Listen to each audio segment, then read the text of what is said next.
Ne remets pas encore à demain ce que j'ai déjà placé clairement devant toi. Tu as attendu un meilleur moment, un signe plus fort, une sensation plus nette, une porte plus facile à ouvrir.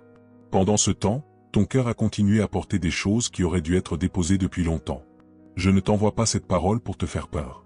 Je te la donne parce qu'il existe des décisions qui deviennent plus lourdes quand on les repousse, des blessures qui s'enracinent quand on les nourrit en silence, et des directions qui deviennent difficiles à reconnaître quand on laisse le bruit prendre toute la place. Il n'est pas trop tard aujourd'hui. C'est justement pour cela que cette parole arrive maintenant. Reste jusqu'au bout de cette parole, car ce qui vient ensuite ne concerne pas seulement ce que tu dois éviter, mais aussi ce que tu dois cesser de porter seul. Je connais les moments où tu fais semblant d'aller bien simplement parce que tu ne veux pas expliquer ce qui se passe à l'intérieur. Je vois la fatigue cachée derrière tes habitudes, les pensées que tu interromps dès qu'elles deviennent trop lourdes, les nuits où ton corps se repose sans que ton esprit se repose vraiment. Tu as appris à continuer même quand quelque chose en toi demande une pause. Tu as appris à sourire pour ne pas inquiéter les autres.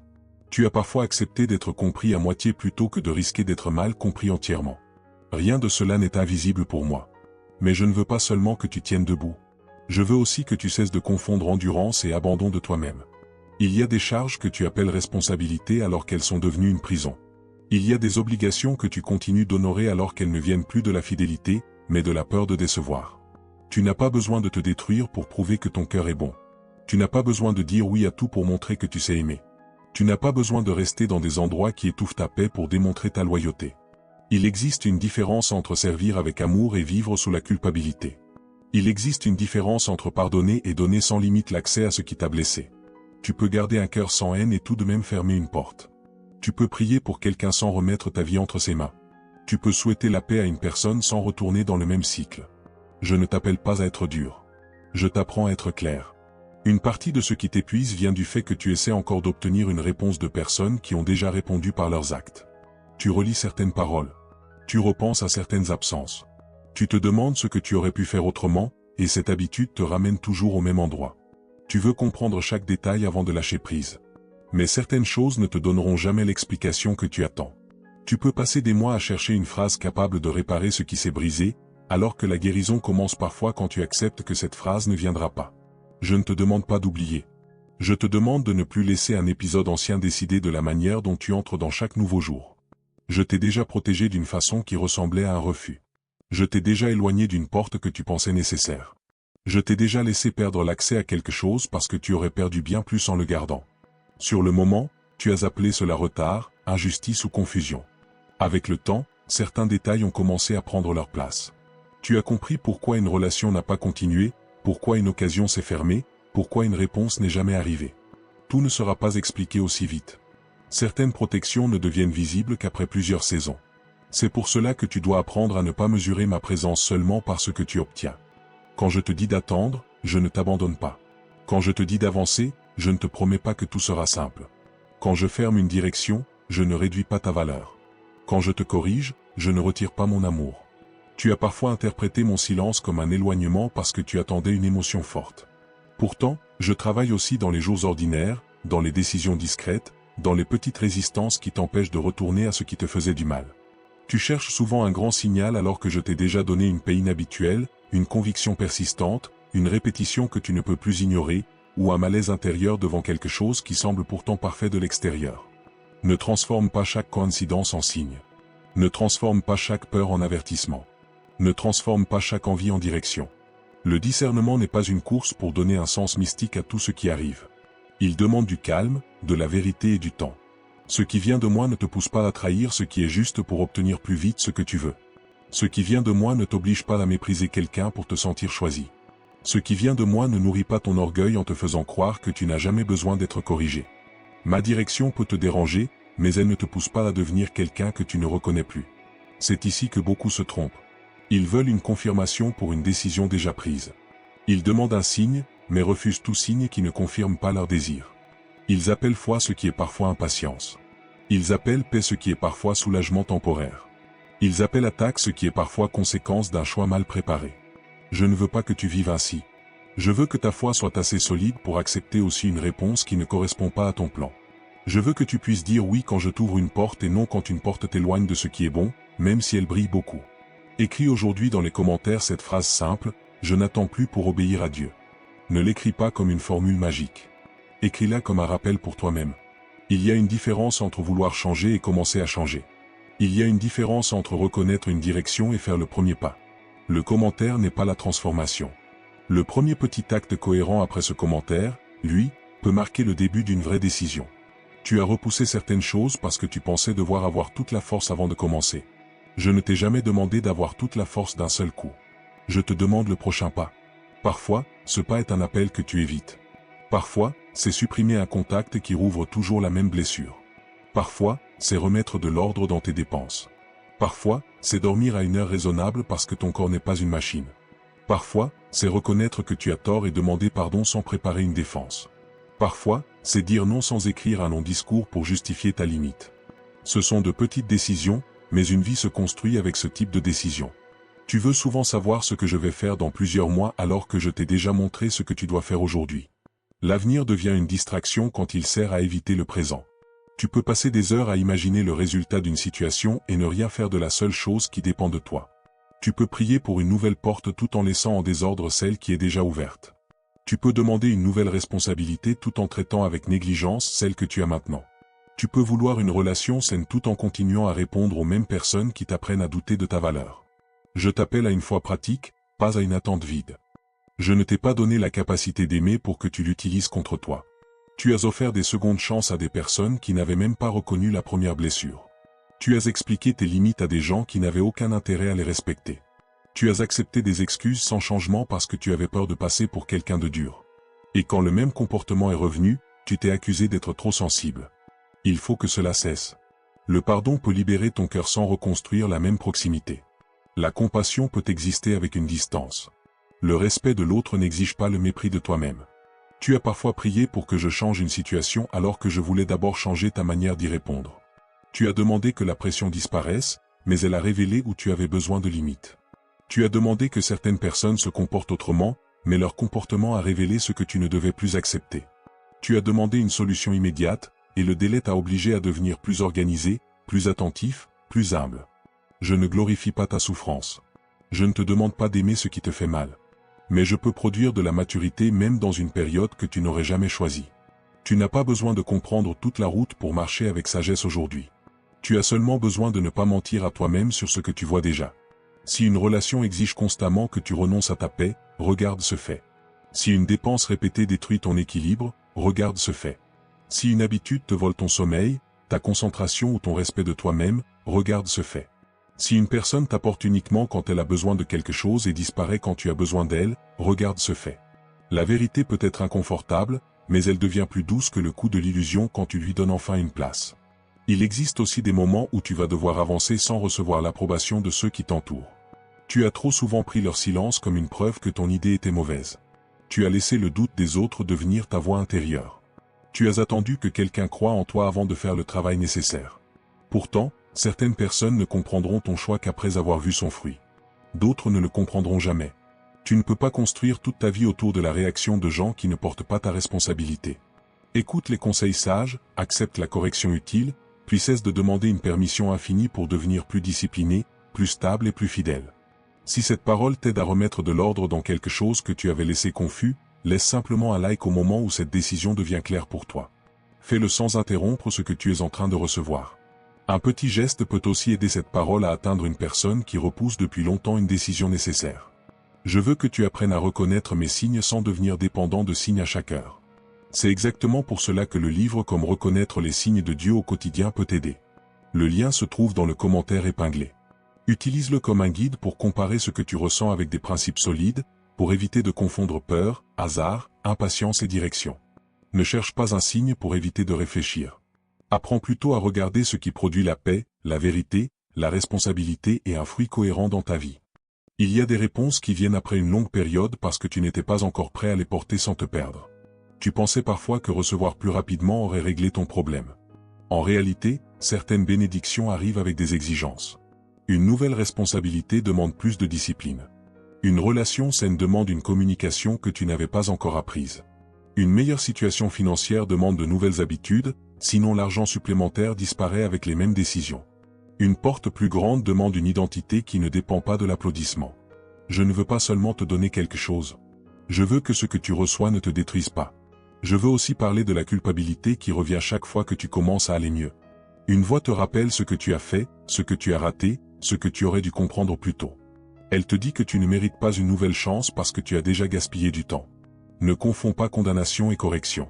La correction te montre un point précis et t'appelle à changer. La condamnation te dit que toute ta personne est un échec et qu'il ne sert plus à rien d'essayer. Je ne t'appelle pas à vivre écrasé par ce qui a déjà été confessé, reconnu et corrigé. Tu peux apprendre du passé sans lui offrir la direction de ton avenir. Certaines de tes erreurs ont eu des conséquences réelles. Je ne vais pas prétendre que tout disparaît parce que tu regrettes.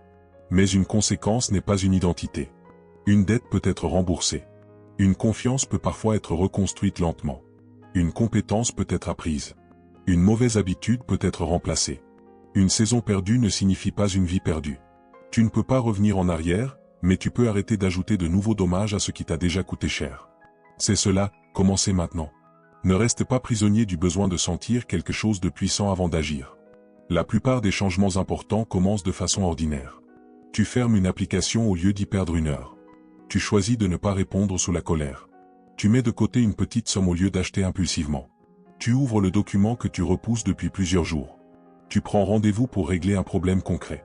Tu demandes de l'aide avant d'être complètement épuisé. Tu ranges un espace qui entretenait ton désordre intérieur. Rien de cela ne ressemble à un miracle spectaculaire. Pourtant, une vie stable se construit souvent dans ce silence. Tu as demandé ma paix, mais tu continues parfois à nourrir ceux qui la volent. Tu demandes le sommeil, puis tu gardes ton esprit rempli jusqu'au dernier instant. Tu demandes la liberté, puis tu retournes volontairement vers le même déclencheur. Tu demandes une direction claire, mais tu remplis chaque minute de bruit. Je ne dis pas cela pour t'accuser. Je te montre l'endroit où ta prière et tes habitudes ne travaillent pas encore ensemble. Ta foi n'a pas besoin d'être parfaite. Elle a besoin de devenir cohérente. Fais aujourd'hui une prière simple, sans chercher des mots compliqués. Mon Dieu, montre-moi ce que je repousse, donne-moi le courage de faire le prochain pas et garde mon cœur dans la vérité. Dis-la lentement. Puis laisse quelques instants sans remplir le silence. Tu n'as pas besoin de fabriquer une émotion. Tu n'as pas besoin de forcer une réponse. Tu peux simplement devenir disponible à ce qui est déjà clair. Je sais que tu as parfois peur de prendre une décision et de découvrir ensuite que tu t'es trompé. Cette peur t'a bloqué plus d'une fois. La sagesse n'est pas l'absence totale de risque. Tu peux vérifier les faits, demander conseil, prier, prendre le temps nécessaire, puis choisir. Si de nouvelles informations apparaissent, tu ajustes. L'humilité te permet de corriger ta route. L'orgueil veut avoir raison dès le premier pas. Je ne te demande pas d'être infaillible. Je te demande d'être honnête, attentif et prêt à corriger ce qui doit l'être. Ne laisse pas la peur d'une erreur t'enfermer dans l'erreur de ne jamais décider. Certaines portes ne restent pas ouvertes indéfiniment. Certaines conversations deviennent plus difficiles après des mois de silence. Certaines opportunités demandent une réponse dans un temps raisonnable. Certaines habitudes deviennent plus fortes chaque fois qu'on les nourrit. Voilà pourquoi je voulais que cette parole arrive avant que tu repousses encore ce que tu sais déjà devoir traiter. Le danger n'est pas toujours un événement extérieur. Il peut être l'habitude de dire demain jusqu'à ce que demain devienne une année. Tu as assez attendu pour commencer certaines choses. Tu as aussi assez couru derrière certaines autres. La maturité consiste parfois à accélérer, parfois à arrêter. Il te faut du discernement pour savoir lequel des deux convient. Si tu continues à poursuivre quelqu'un qui ne veut pas marcher avec toi, tu t'épuises. Si tu continues à attendre pour développer une compétence dont tu as besoin, tu t'affaiblis. Si tu continues à forcer une porte clairement fermée, tu dépenses ton énergie au mauvais endroit. Si tu continues à remettre ton repos après toutes les obligations, il n'arrivera jamais. L'ordre dans ta vie commence quand chaque chose retrouve sa place. Tu n'es pas appelé à être disponible pour tout le monde à toute heure. Tu n'es pas responsable de réparer chaque émotion autour de toi. Tu n'es pas obligé de répondre immédiatement à chaque message. Tu n'as pas à expliquer chaque limite plusieurs fois. Une personne qui respecte ta présence peut aussi apprendre à respecter ton absence. Une relation saine supporte un non sans transformer ce non en guerre. Si chaque limite crée une punition, du silence, de la menace ou de la culpabilité, regarde attentivement ce fonctionnement. L'amour ne devrait pas exiger que tu abandonnes ton discernement. Dans le même temps, ne te sers pas des limites pour éviter toute remise en question. Il est facile d'appeler toxicité tout ce qui te contrarie. Une personne peut te corriger sans être ton ennemi. Quelqu'un peut dire non sans te rejeter. Un proche peut demander de la responsabilité sans chercher à te contrôler. Apprends à distinguer l'abus de la correction, la manipulation de la franchise, le mépris d'un désaccord normal. Cette distinction va t'éviter de fermer de bonnes portes et d'ouvrir les mauvaises. Je veux une foi qui te rende plus vrai, pas plus fragile devant la réalité. Tu peux prier et lire un contrat. Tu peux espérer et vérifier les chiffres. Tu peux aimer et demander du respect. Tu peux pardonner et protéger ta maison. Tu peux croire qu'une porte est possible tout en préparant un autre plan. Tu peux demander une aide spirituelle et consulter une personne compétente quand le problème est concret. La sagesse ne diminue pas la foi. Elle l'empêche de devenir une excuse pour l'imprudence. Cesse aussi de mépriser les petits commencements. Tu veux parfois voir une transformation assez grande pour te convaincre que l'effort vaut la peine. Mais beaucoup de choses sérieuses commencent dans une forme qui ne produit aucune admiration. Une petite audience. Une première vente. Une première semaine sans retourner à une mauvaise habitude. Une conversation plus calme qu'avant. Une dette qui baisse lentement. Quelques minutes de lecture chaque jour. Une marche courte. Une heure de travail concentré. Ne cherche pas la preuve de ta valeur dans la taille du résultat. Regarde plutôt si le résultat avance dans la bonne direction. Il y a des personnes qui ne reviendront peut-être jamais te donner l'explication que tu méritais. Ne leur donne pas le pouvoir de retarder ta paix. Il y a des projets qui ne reprendront pas la forme que tu avais imaginée. Ne transforme pas leur fin en preuve que tout ce que tu as appris était inutile. Il y a des rêves qui devront être modifiés parce que tu as changé, parce que les circonstances ont changé, parce que tu comprends mieux aujourd'hui ce que tu ne voyais pas hier. Modifier un plan n'est pas toujours abandonner. Parfois, c'est enfin devenir honnête. Abonne-toi à cette chaîne si tu veux garder un espace régulier pour recevoir ce type de rappel et revenir à des paroles qui remettent ton cœur dans la bonne direction. Ne fais pas de l'abonnement une simple habitude numérique. Utilise ce contenu comme un point d'arrêt dans tes journées trop bruyantes, un moment où tu vérifies ce que tu es en train de devenir. Je sais que tu veux parfois des certitudes absolues parce que tu en as assez des surprises. Mais une vie sans aucune incertitude n'existe pas. Ce que tu peux construire, c'est une stabilité intérieure qui ne dépend pas de connaître chaque détail. Tu peux apprendre à respirer avant de répondre. Tu peux apprendre à demander ce qui est vrai au lieu d'inventer. Tu peux apprendre à dormir avant de prendre une décision sous la colère. Tu peux apprendre à ne pas envoyer ce message que tu regretteras demain. Tu peux apprendre à remettre une décision importante à un moment où ton esprit est plus clair. Ce sont aussi des formes de protection. Ne te punis pas parce que tu n'as pas vu plus tôt ce que tu vois maintenant. Tu n'avais pas alors toutes les informations que tu as aujourd'hui. Tu n'avais pas la même expérience. Tu n'avais pas les mêmes limites. La question utile n'est pas de savoir pourquoi tu n'étais pas déjà la personne que tu es en train de devenir. La chose utile est de ne pas utiliser l'ancienne ignorance comme excuse pour continuer volontairement dans la même direction maintenant que tu comprends mieux. Je ne veux pas que tu deviennes obsédé par l'idée de rattraper le temps. Cette obsession pousse à de mauvaises décisions. Tu investis trop vite. Tu t'attaches trop vite. Tu acceptes un travail sans vérifier. Tu dépenses pour ressembler à quelqu'un qui a déjà construit pendant 10 ans. Tu veux réparer en une semaine une relation abîmée pendant plusieurs années.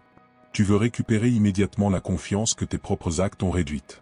La précipitation peut créer un deuxième problème au moment où tu essayais de corriger le premier. Avance, oui, mais avance avec ordre.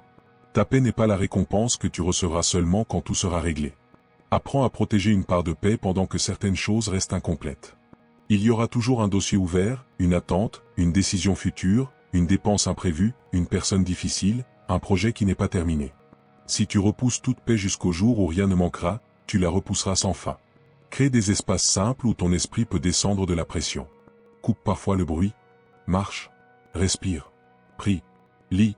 Mange sans écran. Range une petite chose. Termine une tâche. Reviens à ton corps et à ce qui est réellement devant toi. Partage cette vidéo avec une personne précise si tu sais qu'elle traverse une période où elle repousse une décision par peur, fatigue ou confusion. Ne l'envoie pas à tout le monde sans réfléchir. Pense à quelqu'un pour qui cette parole peut devenir un rappel utile aujourd'hui. Je veux aussi que tu comprennes la différence entre être patient et accepter indéfiniment ce qui détruit. La patience donne du temps à une chose qui montre des signes de croissance. L'attente aveugle donne du temps à une chose qui répète les mêmes dégâts sans aucune responsabilité. Regarde les fruits. Une personne qui veut changer finit par poser des actes, même imparfaits. Un projet qui mérite encore du temps montre au moins quelques signes de progression. Une habitude saine devient un peu plus naturelle avec la répétition. Ne laisse pas un mot noble comme patience devenir la couverture de ta peur de décider. Il existe des conversations que tu dois préparer au lieu de les imaginer 100 fois. Écris les faits. Retire les insultes. Explique ce que tu as vu, ce que cela produit et la limite que tu vas appliquer. N'entre pas avec le désir de gagner. Entre avec le désir d'être clair. Si l'autre personne refuse d'entendre, tu auras au moins parlé sans te trahir. Si elle entend, une porte de réparation peut s'ouvrir. Dans les deux cas, tu sors du cercle où ton esprit répète une conversation qui n'a jamais lieu. Il existe aussi des conversations qui ne servent plus à rien. Quand quelqu'un transforme chaque explication en nouvelle occasion de te blesser, Tu n'as pas besoin de fournir une centième justification. Le silence peut parfois être une limite, pas une punition. La distance peut être une protection, pas une vengeance. Tu n'as pas à annoncer chaque frontière avec un grand discours. Certaines limites deviennent réelles simplement parce que tu changes ton comportement. Ne sois pas surpris si certaines personnes réagissent mal quand tu cesses de jouer le rôle qui les arrangeait. Celui qui profitait de ton oui peut t'appeler ton non-égoïsme. Celui qui comptait sur ta disponibilité constante peut t'appeler ton repos-froideur. Celui qui avait accès à tout peut t'appeler ta limite rejet. Leur réaction ne décide pas automatiquement si ta limite est juste. Vérifie ton cœur, vérifie tes actes, puis reste stable si ce que tu fais protège la dignité, la vérité et la paix. Tu as besoin de cette stabilité aussi dans ta manière de recevoir les signes. Un jour tu ressens une grande confiance, le lendemain tu doutes. Si tu changes de direction chaque fois que ton émotion change, tu vas tourner en rond. Une émotion est une information, pas toujours une instruction. La peur peut te signaler un danger réel, mais elle peut aussi venir d'une vieille blessure. L'enthousiasme peut accompagner une bonne opportunité, mais il peut aussi te faire ignorer les détails. C'est pour cela que je t'appelle à regarder plus que ce que tu ressens dans un instant. Le discernement devient plus clair quand tu combines prière, vérité, temps, conseils sérieux et observation des fruits. Tu n'as pas besoin d'inventer une règle secrète. Tu n'as pas besoin de croire que chaque nombre répété contient un message personnel. Tu n'as pas besoin de vivre dans l'angoisse de manquer un code caché. Je ne te demande pas de devenir superstitieux. Je t'appelle à devenir attentif. Une vie attentive voit mieux parce qu'elle n'est pas constamment distraite. Si tu veux approfondir cette manière de reconnaître ce qui vient réellement de moi sans tomber dans la peur ou la confusion, retrouve le guide Comment reconnaître les signes de Dieu au quotidien dans le commentaire épinglé.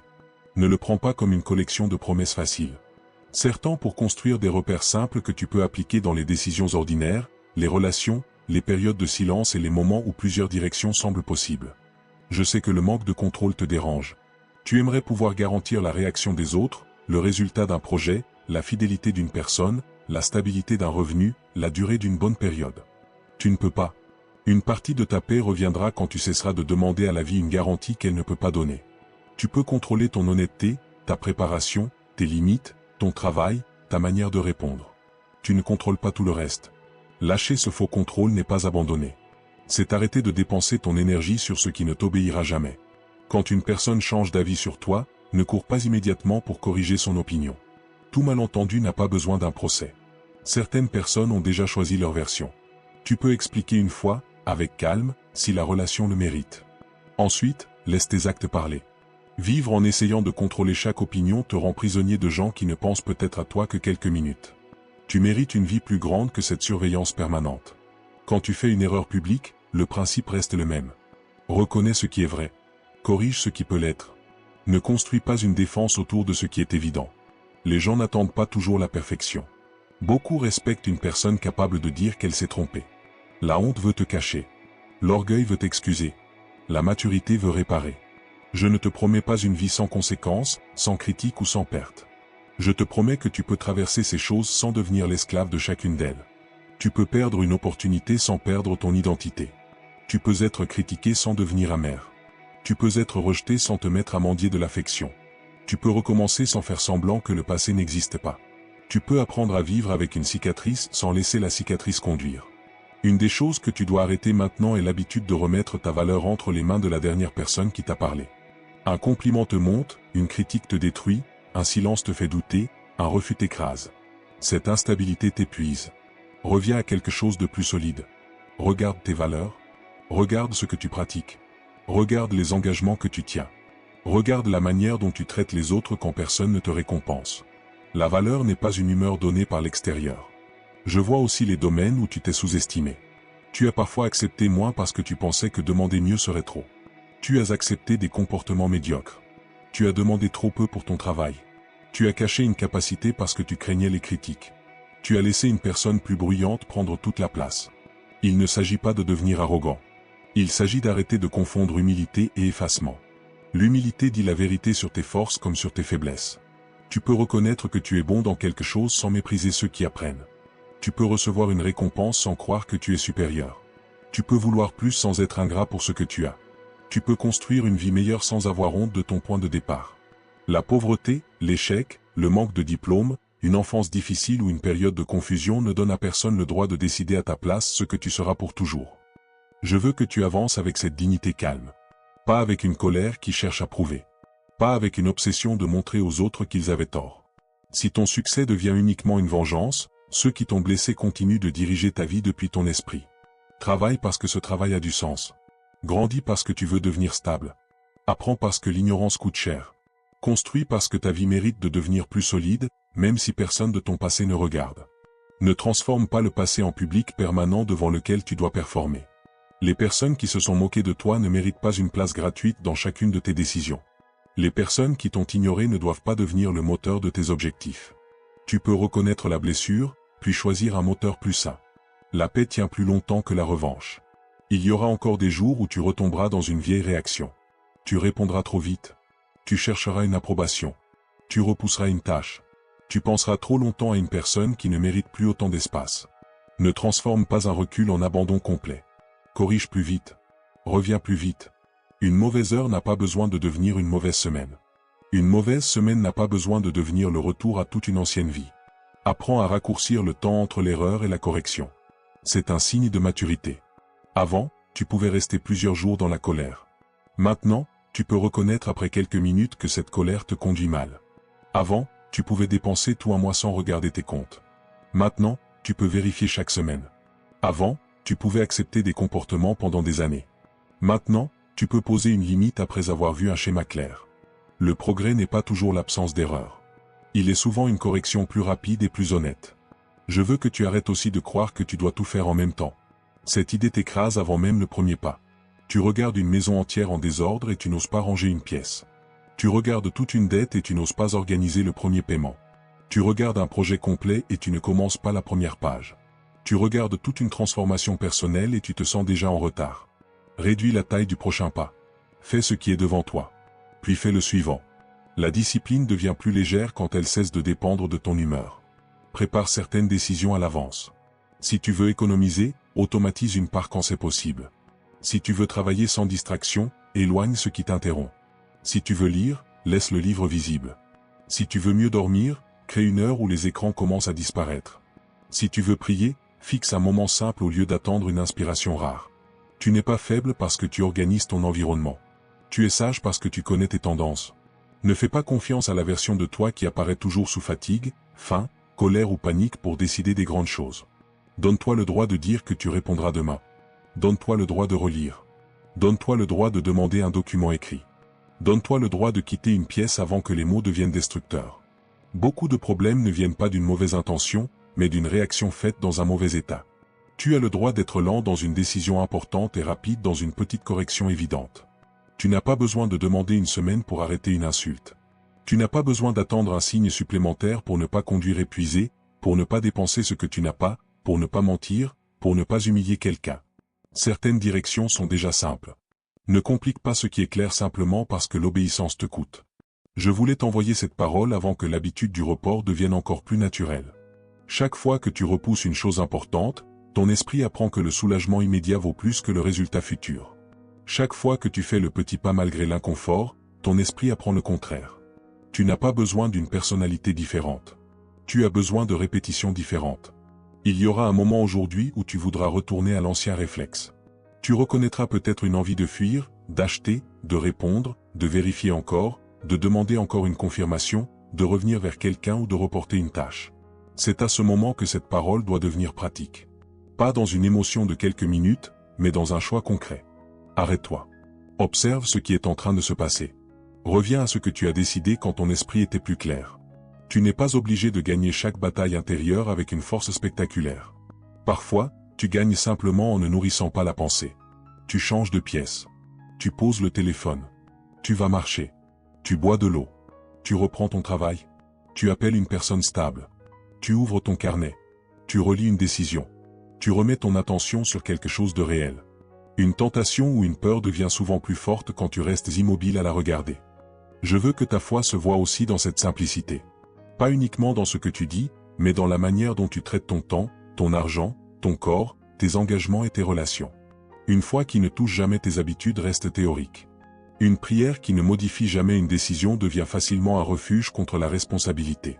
Je suis avec toi dans les détails. Laisse aussi tes choix devenir cohérents avec ce que tu demandes. Tu as peut-être demandé une nouvelle saison. Commence à faire de la place pour elle. Si tu veux une nouvelle activité, regarde ce qui occupe tout ton temps. Si tu veux une relation saine, regarde les contacts qui te maintiennent attaché à l'ancien. Si tu veux plus de stabilité financière, regarde les habitudes qui mangent tes ressources. Si tu veux plus de paix, regarde les conflits que tu entretiens simplement pour avoir le dernier mot. Une nouvelle chose a souvent besoin d'un espace que tu refuses encore de libérer. Ne vide pas ta vie au hasard. Tout changement n'est pas bon simplement parce qu'il est nouveau. Certaines choses doivent rester. Certaines habitudes simples sont précisément ce qui te protège. Certaines personnes fidèles ne produisent pas beaucoup d'excitation, mais elles sont présentes depuis longtemps. Certaines routines semblent ennuyeuses, mais elles maintiennent ta santé, ton travail ou ta maison en ordre. Ne confonds pas nouveauté et progrès. Je te conduis vers plus de clarté, pas vers une agitation constante. Si chaque semaine tu abandonnes tout pour recommencer ailleurs, tu n'as pas le temps de voir un fruit mûrir. Si chaque nouvelle idée devient immédiatement ta priorité, aucune priorité n'existe vraiment. Choisis-moi. Va plus loin. Termine davantage. Laisse certaines choses devenir solides avant d'en ajouter d'autres. Tu verras que plusieurs peurs diminuent quand tu accumules des preuves de fidélité envers toi-même. Tu dis que tu vas faire quelque chose et tu le fais. Tu promets de ne pas répondre dans la colère et tu tiens. Tu décides de mettre une somme de côté et tu la protèges. Tu établis une limite et tu la gardes. Peu à peu, tu n'as plus besoin de te convaincre avec de grandes paroles. Tu te fais confiance parce que tes actes deviennent prévisibles dans le bon sens. Cette confiance n'est pas de l'orgueil. Elle te rend moins dépendant des impulsions. Elle te permet d'entendre un conseil sans t'effondrer. Elle te permet d'ajuster une décision sans croire que tout est perdu. Elle te permet de recevoir une critique sans tout abandonner. Une personne stable n'est pas une personne qui ne doute jamais. C'est une personne qui sait quoi faire quand le doute apparaît. Garde donc près de toi ce qui t'aide à revenir au vrai. Une prière courte. Une page écrite. Une personne sage. Un budget. Une routine. Une limite claire. Un verset que tu comprends réellement, pas seulement une phrase utilisée comme décoration. Un moment de silence. Un endroit où tu travailles sans distraction. Tu n'as pas besoin de centaines d'outils. Tu as besoin de quelques repères que tu utilises réellement. Je ne t'appelle pas à une vie parfaite. Je t'appelle à une vie éveillée.